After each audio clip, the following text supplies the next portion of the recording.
So, what are some of the major industry organization standards applicable that affect corporate governance practice? The public exchanges are the primary source of industry standards that affect the corporate governance practice, largely because these corporations that have publicly traded shares want to remain listed on the exchange to add liquidity to the shares in that way. So they have to meet these industry standards that they put out, most notable being New York Stock Exchange, Euronext.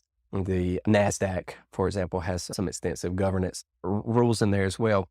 Most notably, there are several. One is independence of boards of directors in their decision making. So a certain number of directors on the board will have to be independent or not also all officers of the corporation. So they have to come from outside of the corporation.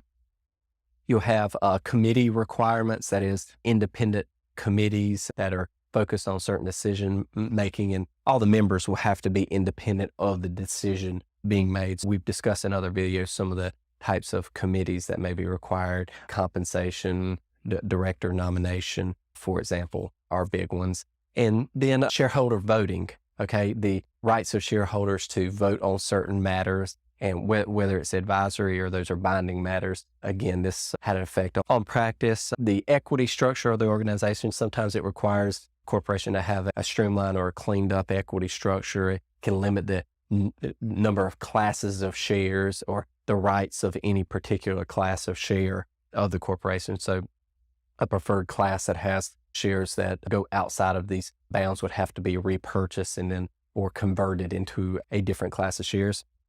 It could require that managers be excluded from certain director meetings for purposes of independence, or that these independent directors have separate meetings aside from the complete board meetings, in order, again, to add independence to certain decision-making functions. And then with regard to the public disclosure requirements, above and beyond those of the SEC, the organization may require additional reporting elements, may affect the amount of information, the timing or frequency of public reporting. So again, this is a really strong impact on corporate governance procedure because, again, this decision-making falls back on the board of directors and is carried out largely by the officers. In this way, sometimes the industry organization have some of the most difficult or most comprehensive standards that corporations have to meet in order to remain listed on those particular exchanges.